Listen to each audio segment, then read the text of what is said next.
श्रुति अपने बचपन की फ्रेंड दीपा से पहली बार मिलने उसके घर आई हुई है। पहली बार से मेरा मतलब है कि दीपा की शादी होने के बाद पहली बार वो दोनों हॉल में बैठी बातें कर रही हैं। और बता क्या हालचाल है, कैसे है तेरे ससुराल वाले, और तेरी सास तुझे तंग तो नहीं करती? यार देख, सास तो सास ही होती है। मोहल्ले की हमारी भाभियाँ, ताई, चाची जो भी बताती है ना सास के बारे में, वो बिल्कुल सही बताती है। कुछ भी कर लो सास कभी खुश नहीं होती और ना ही इम्प्रेस होती है। अरे चल जा, तू भी काम चोरी करती रही होगी, तभी तुझे तेरी सास टोकती होगी, तू उसे बुरा कहती है। तू देख ना, मैं अपनी सास के साथ कितने अच्छे से रहूंगी और मैं अपनी सास को हमेशा खुश रखूंगी। जो भी हमें पहली बार साथ में देखेगा वो यही समझेगा कि हम दोनों माँ बेटी है। बेटा, मैं भी शादी से पहले यही सोचती थी, लेकिन जब मैं ससुराल गई और सास के साथ रही तब पता चला कि सास एक अलग प्रकार की प्रजाति है, जिसे खुश करना मतलब भैंस के आगे बीन बजाना है। चल ठीक है, अब मैं जा रही हूँ, तुझसे बाद में मिलती हूँ। मेरी बहन का मैसेज आया है, मेरे ससुराल से मेरी शादी का जोड़ा आया है, देखो तो सही कैसा है। कुछ दिनों बाद श्रुति की शादी राज से होने वाली है। शायद इसीलिए वो दीपा से मिलने के बहाने सास कैसी होती है ये जानने आई थी। कुछ दिनों बाद राज से शादी करके श्रुति उसके साथ विदा होकर अपने ससुराल चली जाती है, जहाँ उसकी बड़ी ही गर्मजोशी और खुशनुमा तरीके से स्वागत और गृह प्रवेश होता है। और फिर शाम को मुंह दिखाई की रस्म के बाद अगले दिन श्रुति की पहली रसोई होती है, जिसमें वो दाल मखनी, शाही पनीर, रोटी और खीर बनाती है और हॉल में बैठे अपने पति, सास, ससुर और दोनों नंदों को सर्व करती है। उसकी सास सरिता पहला ही कौर सब्जी रोटी खाती है और कहती है, बहू, सब्जी में नमक बहुत ज्यादा है, तुझे खाना बनाना नहीं आता? इतना नमक डालते हैं सब्जी में? मायके में खाना नहीं बनाया क्या? और ऐसा खाना बनाकर खिलाएगी हमें बीमार करेगी क्या? अरे भगवान, शांत हो जाओ, हमारी बहू की पहली रसोई है तो शायद घबराहट हो गई होगी, इसीलिए थोड़ा नमक ज्यादा हो गया, चुपचाप खा लो। सब लोग खाना खाते हैं और श्रुति को शगुन देते हैं। सबको खाना खिलाकर श्रुति अपने कमरे में चली जाती है और बेड पर उदास होकर बैठ जाती है अपनी सास की बातों की वजह से। तभी वहां उसका पति राज आता है और उसके चेहरे पर उदासी देखकर कहता है, क्या हो गया, तुम उदास क्यों हो श्रुति?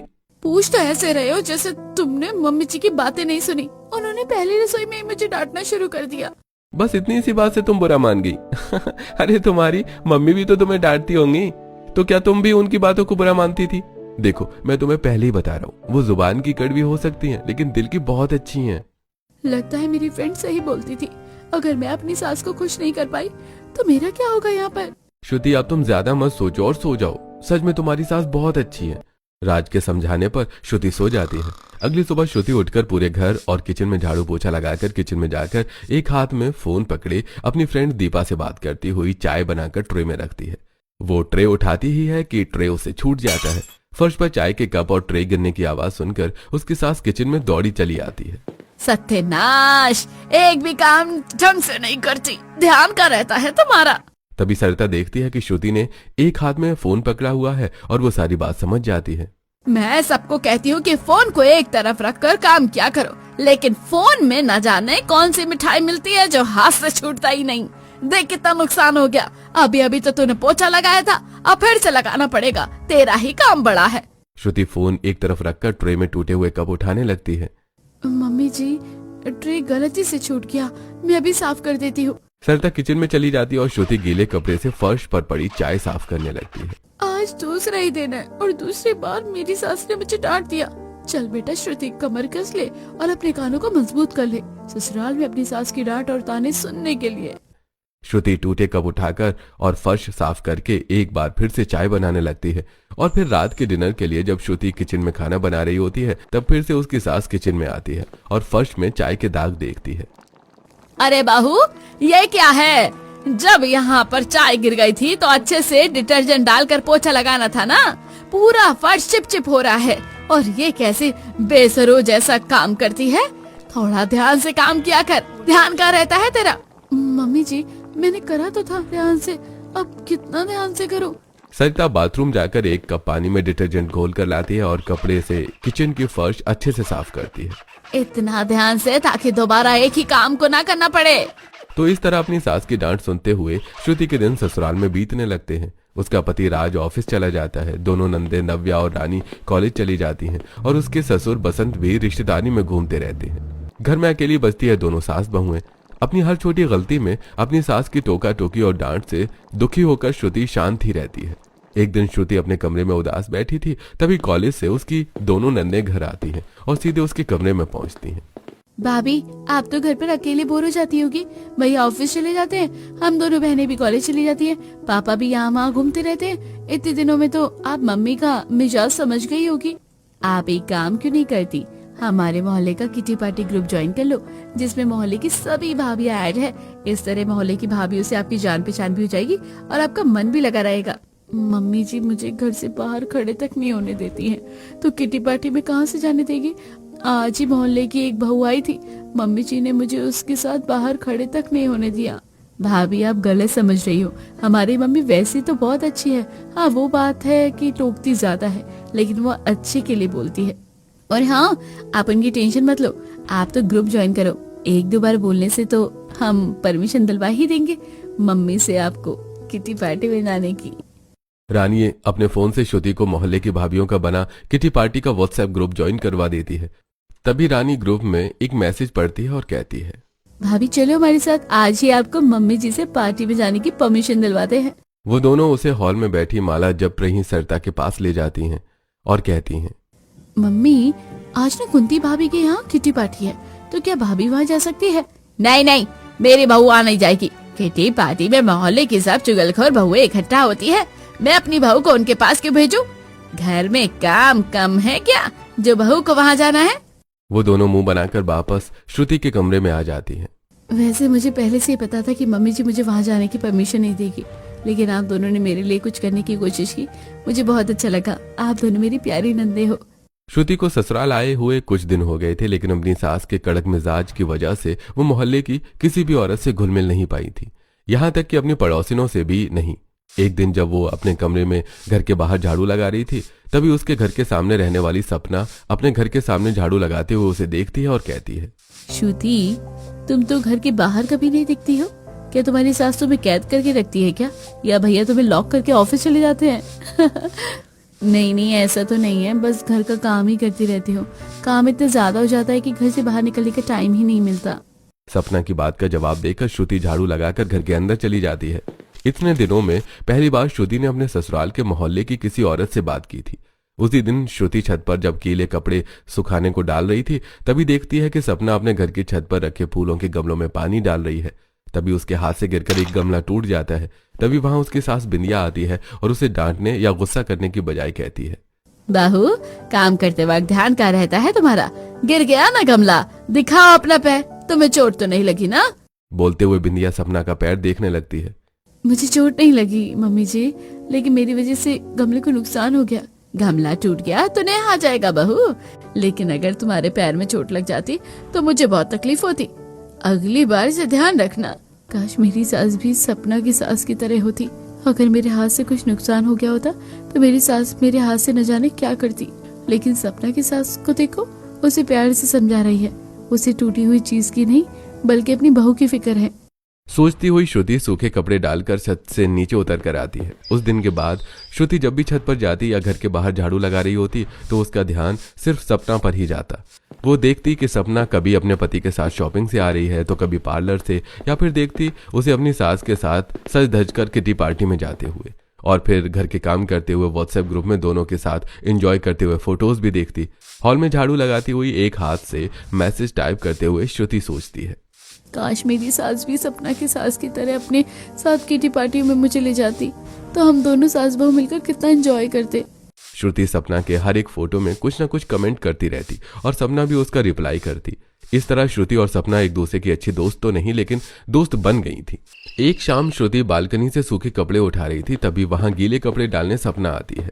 सपना, तुम इस वक्त छत पर गीले कपड़े डालने आई हो? हाँ, वो क्या है ना कि कल रात में अपनी सास के साथ किटी पार्टी में गई थी, तो घर आने में देर हो गई। फिर सुबह देर से नींद खुली तो सारे काम देर से हो गए हैं आज। एक तुम्हारी सास है जिनके साथ तुम किटी पार्टी भी जा सकती हो, और एक मेरी सास है जो ना जाने मुझे अकेले घर से बाहर क्यों नहीं जाने देती और ना ही खुद मुझे कहीं लेकर जाती है। तभी वहां बिंदिया आती है और कहती है, श्रुति बहू, अगर तुम्हें तुम्हारी सास कहीं नहीं ले जाती तो तुम मेरे साथ एलेंटा मॉल चलो, वहाँ सेल लगी है, मैं अपनी बहू को शॉपिंग के लिए ले जा रही हूँ वहाँ।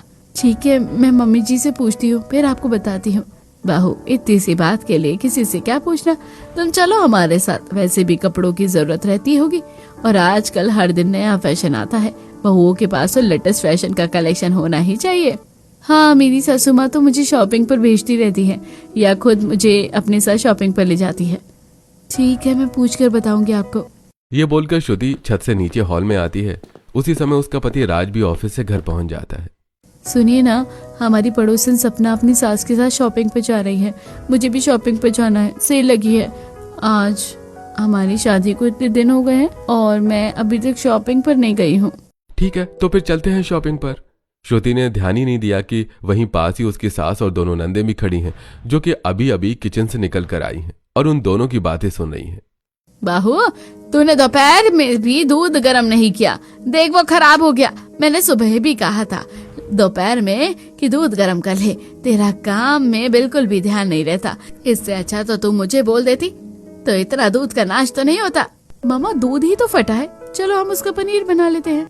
अरे ये दूध की बात नहीं है, ये काम पर ध्यान न देने की बात है, अपनी जिम्मेदारी न समझने वाली बात है। ऐसे रोज थोड़ी ना दूध का पनीर बनाकर खाएंगे, बहू को अपनी जिम्मेदारी समझनी चाहिए ना। मम्मी, तुमने श्रुति को कहाँ इन बातों में उलझा लिया? मैं उसे शॉपिंग कराने ले जा रहा हूँ, बाद में डांट लेना उसे।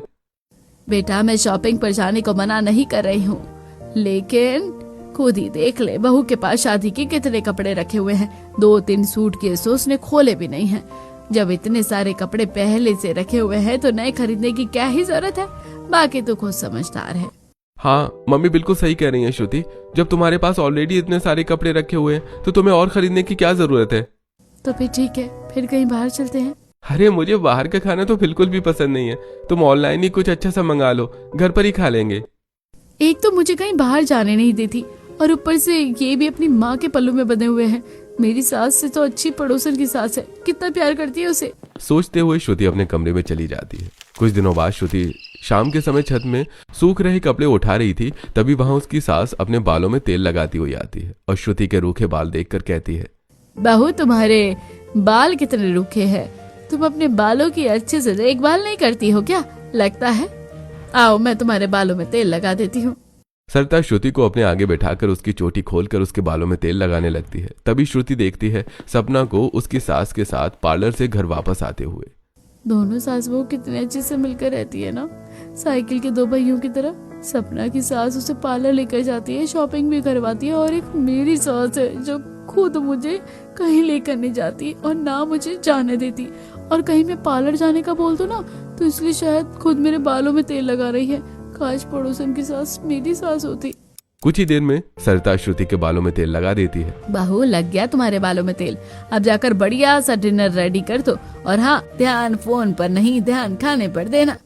श्रुति उठकर किचन में जाती है और जैसे ही छीलने के लिए आलू उठाती है वैसे ही उसकी दोनों नंदे वहाँ एक बैग लिए पहुंच जाती हैं और कहती हैं, भाभी ये सब छोड़ो और हमारे साथ रीना भाभी के यहाँ किटी पार्टी भी चलो। मैं किटी पार्टी में जाऊंगी तो खाना कौन बनाएगा? और क्या मम्मी जी परमिशन देगी हमें? उन्हें कौन बता रहा है हमें कहाँ जाना है? और हमने ऑनलाइन फूड ऑर्डर कर दिया है, तो फिर जल्दी से हमारे साथ आप चलो। और कपड़ों की चिंता मत करना, हमने बैग में तीनों के लिए पार्टी वेयर कपड़े रख लिए हैं। रानी बैग खोलकर श्रुति को कपड़े दिखाती है। रानी और नव्या किसी बहाने से श्रुति को रीना के यहाँ किटी पार्टी में ले जाती है। वहाँ वो तीनों वॉशरूम में एक एक करके जाती हैं और घर से पहनकर आई कपड़े बदल कर पार्टी वेयर पहन लेती हैं। अब हम तीनों रेडी है पार्टी में धूम मचाने के लिए। वो तीनों जब तक किटी पार्टी के लिए रेडी होकर हॉल में पहुंचती हैं तब तक वहां मोहल्ले की बहुत सी यंग लेडीज पहुंच चुकी थी। उनके साथ सपना और उसकी सास बिंदिया भी थे। श्रुति को वहां देखकर सपना उसके पास आती है और कहती है, मेरी सास ऐसी है कि खुद मुझे किटीज पार्टी में लेकर आती है, वो मुझे बहुत प्यार करती है। उन दोनों के पास रीना, कोमल और आशा भी आ जाती हैं। कोमल कहती है, हाँ यार सपना, तुम्हारी सास सच में बहुत अच्छी है। काश मेरी सास भी तुम्हारी सास की तरह होती तो मुझे उनसे छुप कर किटी पार्टी नहीं करना पड़ती। हाँ ये बात तो सही है, वो तो मेरी सास सत्संग में लगी हुई है, नहीं तो ये पार्टी मैं कभी ऑर्गेनाइज ना कर पाती। और मेरी सास को लगता है कि मेरी माँ बीमार है और मैं उनसे मिलने के लिए हॉस्पिटल गई हुई हूँ। इसका मतलब मोहल्ले की सभी बहुएं अपनी अपनी सास से परेशान है, सिवाय सपना को छोड़कर। तुम यहाँ अपनी सासों की बातें छोड़ो और ये देखो, और मैं और मेरी सासू माँ शॉपिंग पर गए थे। उन्होंने मुझे साड़ी दिलाई आज दिन में हम दोनों पार्लर भी गए थे। ये हेयर स्टाइल, नेल एक्सटेंशन और मेकअप सब उन्होंने ही डिसाइड किया है। और श्रुति, तुम क्यों नहीं गई थी शॉपिंग पर हमारे साथ? मेरी सास ने मना कर दिया था, मेरा पूरा प्लान कैंसिल कर दिया था उन्होंने। मैंने तो शादी से पहले सोचा था कि मेरी सास अच्छी होगी, लेकिन शादी के बाद मुझे क्या मिला? हाय रे मेरी फूटी किस्मत। किटी पार्टी में एंजॉय करने के बाद श्रुति अपनी दोनों नंद के साथ घर वापस पहुंच जाती है। कुछ दिनों बाद एक दिन श्रुति हॉल में फोन चलाते हुए झाड़ू लगा रही थी, तभी वहां उसकी सास आती है। तब श्रुति कहती है, सपना की सास कितनी अच्छी है, मोहल्ले की सभी बहुएं उसकी तारीफ करती है। बहू, जो दिखता है वो होता नहीं, जरूरी नहीं जो हमें दिख रहा हो वो सच हो। कभी कभी हमारी आंखें भी धोखा खा जाती है। ऐसी बात नहीं है मम्मी जी, मैंने खुद अपनी आंखों से देखा है सपना की सास को उसे शॉपिंग पर ले जाते हुए। वरना कुछ सास तो ऐसी होती है जो अपनी बहू को अपने बेटे के साथ बाहर भी नहीं जाने देती। मैं समझ रही हूँ तुम्हारी बात का इशारा। अब तुम्हें सच्चाई दिखानी ही पड़ेगी। तुम खुद अपनी आंखों से देखोगी तब समझोगी। अगले दिन सरिता किचन में खीर बनाती है और जब श्रुति वहां आती है तो उसे एक बाउल में खीर देती है और बहू, आज मैंने खीर बनाई है तो तुम हमारी पड़ोसन बिंदिया को भी दे आओ, उसे खीर बहुत पसंद है। श्रुति खीर लेकर बिंदिया के घर जाती है और देखती है कि हॉल में उसकी बहू सपना पुरानी साड़ी पहने थकी हुई बैठी पोछा लगा रही है और उसकी सास बिंदिया उसके पास दोनों हाथ कमर पे रखे खड़ी है। थोड़ा ध्यान से पोछा लगा, देख उधर रह गया, उधर भी रह गया। बिंदिया जैसे ही श्रुति को देखती है उसका टोन चेंज हो जाता है। बहू, मैं तुमसे कितनी बार कहती हूँ कि ठंडे पानी में पोछा मत लगाया कर, ठंड लग जाएगी। और मैंने वैक्यूम क्लीनर किस लिए लिया है? पहले उससे साफ कर लेती फिर पोछा लगाती। देख कितना थक गई है, अगर बीमार हो जाएगी तो तकलीफ किसे होगी? नौकरों को भी तो तूने छुट्टी दे दी है। अच्छा, तो असली बात ये है, मैं तो कुछ और ही समझ रही थी। श्रुति की आवाज सुनकर बिंदिया उसकी तरफ देखती है। अरे श्रुति बहू, तुम कब आई हो? देखो ना, सपना सुबह से काम कर रही है, अब तुम ही समझाओ इसे। मेरी तो सुनती नहीं है, इतना काम करेगी तो बीमार पड़ जाएगी। अरे बहू, शरीर को आराम देना भी जरूरी है। हाँ सपना, तुम्हारी सास ठीक कह रही है, आराम कर लो, काम बाद में कर लेना। श्रुति सपना को खीर का बाउल देकर घर वापस लौट आती है और मन ही मन सोचती है, अजीब बात है, जब मैं आई तब सपना की सास के बोलने का टोन अलग था और मुझे देखकर उसका टोन एकदम बदल गया।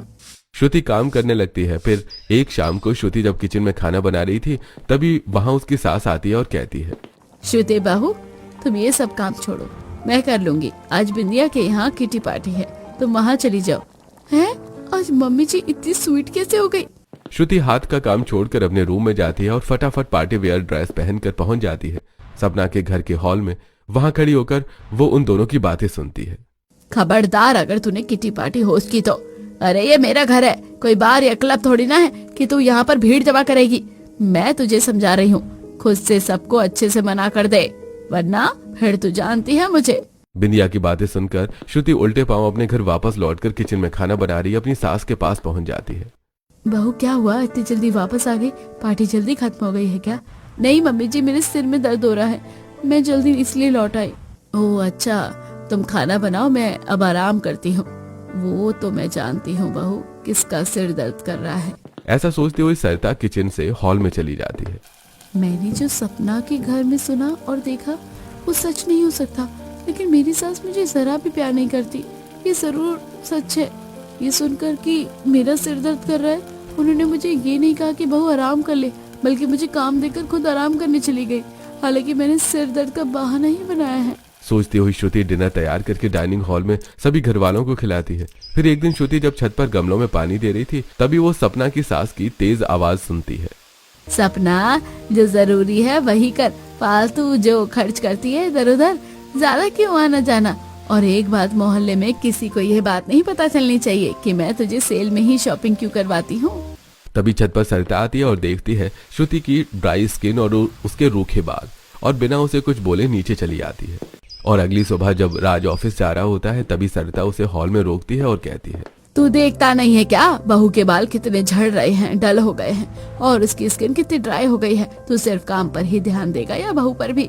आज ऑफिस की छुट्टी ले और उसे पार्लर ले जा, और आज तुम दोनों बाहर ही खाना खा लेना। और खबरदार, बहू को ये बताया कि मैंने ऐसा करने को कहा है। सरिता के कहने पर शाम को राज श्रुति को सबसे पहले पार्लर ले जाकर उसका स्किन केयर करवाता है और फिर हेयर वॉश, हेयर स्पा और हेयर केयर से जुड़े सभी ट्रीटमेंट भी करवाता है। वो दोनों पार्लर से बाहर निकलते हैं तब राज कहता है, अब हम जब दोनों घर से बाहर हैं तो आज बाहर ही डिनर करते हैं। आज इतना प्यार कैसे? अरे कभी कभी पति को प्यार का एहसास दिला देना चाहिए। राज श्रुति को फैंसी रेस्टोरेंट में ले जाकर डिनर करवाता है और फिर वो दोनों साथ में पूरा शहर घूमते हैं, जिस वजह से घर वापस लौटने में देर रात हो जाती है। जब वो दोनों घर वापस लौटते हैं तो श्रुति देखती है कि उसकी सास घर की छत पर खड़ी उसी को घूर रही है। बहुत देर हो गई, पक्का मेरी सास मुझे खरी खोटी सुनाएगी। सोचती हुई श्रुति राज के साथ हॉल में जाती है और फिर अपने कमरे में चली जाती है, लेकिन श्रुति ने जैसा सोचा था वैसा बिल्कुल भी नहीं हुआ। उसकी सास ने ना तो उसे उस रात कुछ कहा, ना अगले दिन, और ना उसके अगले दिन, और ना ही उसके अगले दिन। यही बात सोचते हुए होठों में हल्की मुस्कान लिए श्रुति अपने रूम में कपड़े घड़ी कर रही थी। तभी वहां उसकी दोनों नंदे आती हैं और उसकी मुस्कान की वजह पूछती हैं। श्रुति उनसे अपनी मुस्कुराने की वजह बताती है और वो सुनकर नव्या कहती है, भाभी जैसा आप सोचती हो मम्मी वैसी नहीं है, वो बहुत अच्छी है। हाँ, उनका मिजाज आपके प्रति थोड़ा सा कड़क जरूर है, क्योंकि आप इस घर की इकलौती बहू जो हो, और वो चाहती हैं कि मोहल्ले की औरतों की संगत में आप बिगड़ न जाओ।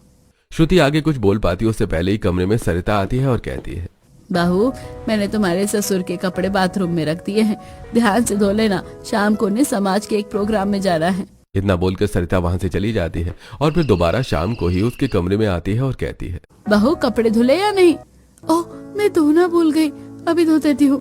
रहने दे बहू, मैं दूसरे कपड़े दे देती हूँ, तू उन्हें प्रेस कर देना। सरिता अपने कमरे में जाती है और कुर्ता पजामा लाकर श्रुति को देती है। वो जैसे ही प्रेस की वायर इलेक्ट्रिक बोर्ड में प्लग इन करती है वैसे ही लाइट चली जाती है। मैं इसलिए समझाती हूँ तुझे ढंग से कि काम क्या कर, पर नहीं, तुझे तो कोई ढंग का काम करना ही नहीं है। कितना ही कह लो, तेरे कानों में जूं ही नहीं रेंगती है। मम्मी जी मैं कितना भी करूँ, आप तो मुझे डांटती ही रहती हो, और पड़ोस वाली सास को देखो, वो अपनी बहू को कुछ भी नहीं कहती। काश वो मेरी सास होती। लगता है अभी तक तूने अपनी आंखों से कुछ नहीं देखा, और देखा है तो समझ नहीं है। सही समय आने पर मैं तुझे दिखाऊंगी और समझाऊंगी। अब मेरी सास मुझे क्या दिखाने वाली है। ऐसी कुछ दिन बीत जाते हैं। एक दिन जब दोनों सास बहू साथ में बालकनी में खड़ी थी, तभी हवा के झोंके में बिंदिया के घर से बनियान ओढ़कर उनकी छत पर आ गिरती है। सरिता उसे उठाती है और अपनी बहू को देखकर कहती है, बहू चल बनियान बिंदिया को देकर आते हैं। दोनों सास बहू बिंदिया के घर पहुंच जाती हैं और वहां सपना हॉल में अपना जला हुआ हाथ पकड़े बैठी रो रही सपना को देखकर श्रुति कहती है, तुम्हें क्या हुआ, तुम रो क्यों रही हो, और ये सब लोग कहाँ है? मैं तुम्हें क्या बताऊं श्रुति, मेरी सास मुझ पर कितना अत्याचार करती है। तभी श्रुति उसका जला हुआ हाथ देखती है। ये हाथ कैसे जला? आज बर्तन धोते हुए एक कप मुझसे टूट गया था, तो मेरी सास ने गुस्से में गर्म चिमटे से मेरा हाथ जला दिया। तुम्हारे पति ये सब जानते हैं कि तुम्हारी सास तुम्हारे साथ कैसा सलूक करती है? मैं उन्हें नहीं बताती, क्योंकि वो अपनी माँ से बहुत प्यार करते हैं। अगर उन्हें पता चला कि उनकी माँ मेरे साथ ऐसा सलूक करती है तो उनका दिल टूट जाएगा। मेरी सास तो सिर्फ अपनी इमेज की चिंता रहती है, इसलिए सबको दिखाने के लिए मेरी सास मुझे शॉपिंग पर भी ले जाती है, पार्लर भी, और यहाँ तक कि किटी पार्टी में भी। अब तुम अपने घर जाओ, अब मेरी सास ने मुझे देख लिया तो मुझे और तकलीफ देगी। सच्चाई का सामना करके और समझकर श्रुति अपने सास के साथ अपने घर वापस आ जाती है और हॉल में बैठे सभी लोगों के सामने बोलती है, मैं कितनी बड़ी पागल थी जो ये सोचती थी कि काश पड़ोसन की सास मेरी सास होती, लेकिन ये नहीं जानती थी कि नारियल बाहर से जितना सख्त होता है उतना ही अंदर से नरम होता है। मुझे माफ कर दो मम्मी जी। बहू इसलिए कभी दूसरों के व्यवहार को देखकर किसी और से तुलना नहीं करनी चाहिए, क्योंकि जरूरी नहीं है कि हर चमकती चीज सोना हो। हाँ मम्मी जी, मैं समझ गई हूँ। आज के बाद कभी आपको किसी और की सास से कंपेयर नहीं करूंगी, क्योंकि आप ही मेरी नारियल और खरा सोना हो। श्रुति की बात सुनकर सभी हंसने लगते हैं और इस तरह श्रुति की सोच अपनी सास के प्रति बदल जाती है।